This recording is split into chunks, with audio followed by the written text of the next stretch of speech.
नमस्कार दोस्तों, मैं हूं पंडित द्रोणाचार्य शास्त्री और आप देख रहे हैं मेरा अपना यूट्यूब चैनल धर्म संदेश। यदि आप अजीर्ण से बिल्कुल परेशान हो, भूख ना लगना, गैस बनना, पेट फूला फूला सा रहना और भी बहुत सारे तमाम जो पेट से संबंधित जो विकार है, अगर ऐसे ही किसी रोग से आप और आपके परिवार कोई त्रस्त है, ग्रसित है, तो इस वीडियो को कृपया ध्यान से सुनिए, क्योंकि इन दिनों हम आए हैं नेपाल में और यहाँ ताप्लेजुंग नाम का एक बहुत फेमस, बहुत सुंदर पहाड़ है।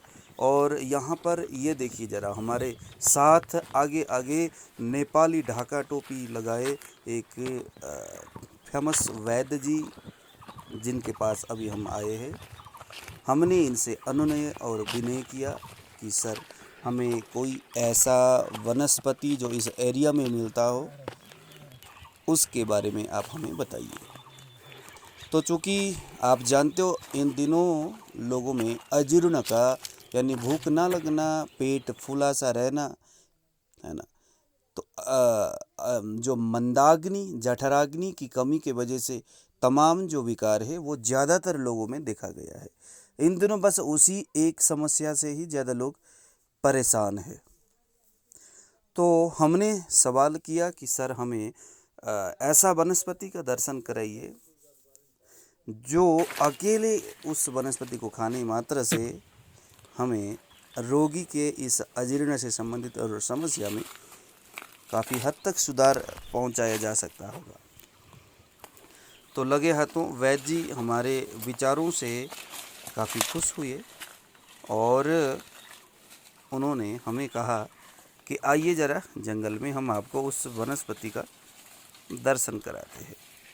तो उत्सुकता बस ये देखिए ज़रा, हम इस कंदरा में, इस भयानक जंगल में, यहाँ पैदल चल पाना बहुत मुश्किल है। दिखने में बहुत साधारण सा यह रास्ता तो बिल्कुल भी नहीं है, लेकिन जिस तरह से यहाँ हम चल रहे हैं दोस्तों, यहाँ से जैसे ही पैर फिसला कि नीचे धड़ाम से हम पहुँच जाएंगे नदी में, क्योंकि यह बहुत ही इस तरह का यह रास्ता है। रास्ता तो बिल्कुल भी नहीं है जी। ये देखिए ज़रा, हम कहाँ से और किस तरह से चल पा रहे। सूखा हुआ बांस के पत्ते इस खेत के ऊपर लगे हुए हैं। जैसे ही पत्ते के ऊपर पैर रखा वैसे ही फिसलने का बड़ा भयानक परिस्थिति है। लेकिन फिर भी चूँकि हमें आयुर्वेद सीखना है, जानना है, तो ये सब तो करना ही पड़ेगा। आप जानते हो जड़ी बूटी जंगल में मिलता है और जंगल में घूमना कोई आसान काम तो है नहीं। यह वीडियो देखना आपके लिए बहुत महत्वपूर्ण इसीलिए है क्योंकि यह एक परंपरागत चिकित्सा करने वाले बहुत पुराने और बहुत फेमस वैद्य जी के पीछे हम लगे हैं और वो हमें कोई दुर्लभ वनस्पति को दिखाने के लिए जा रहे हैं। चूँकि यह दीपन पाचन कराने वाला तो ज़रूर होगा, क्योंकि यह अजीर्ण से संबंधित समस्या में अकेले जड़ को खाने मात्र से ठीक करने वाले वनस्पति को दिखाने जा रहे हैं। हमें लगा यह चित्रक होगा, चव्य होगा या पीपली मूल होगा, क्योंकि उन्होंने नाम तो नहीं बताया इस वनस्पति का क्या नाम है। देखिए ज़रा, अब करिए इस पौधे का दर्शन। आप अगर आयुर्वेदिक क्षेत्र में हो, वैद्य जी हो, या आप अगर जंगल में रहते हो या आप अगर पहाड़ी एरिया में हो, तो इस पौधे को ज़रा ध्यान से देखिए। मेरा काम है इस तरह के आयुर्वेदिक वैद्य के पास जाना, खुद भी कुछ सीखना, और जब वो कुछ दिखाए तो छुपाना नहीं, आपको भी उस वनस्पति का दर्शन कराना।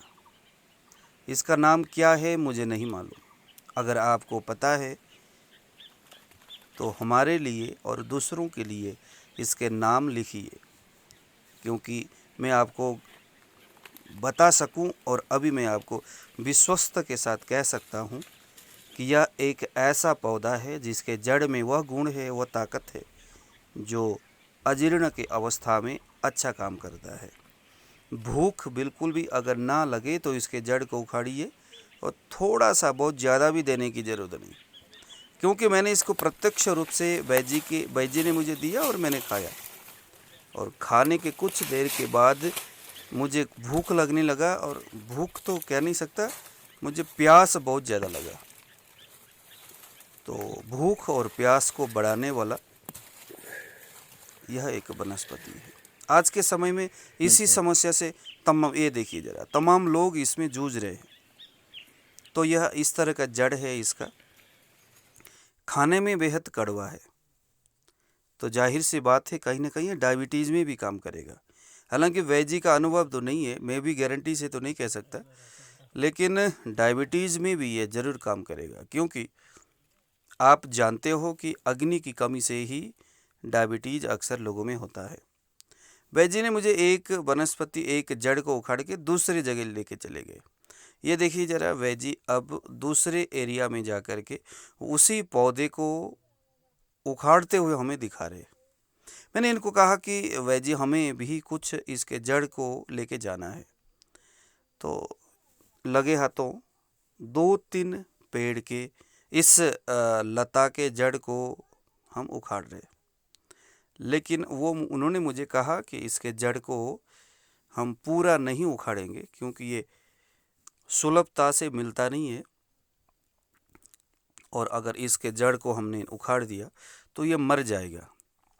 कह करके जड़ के एक भाग को उखाड़ के हमें दिखाया और दिया। बाकी जो मुख्य जो जड़ है वो उधर ही बने रहने दिया, ताकि वनस्पति है ये मरे ना, सूखे ना, ये लोप ना हो।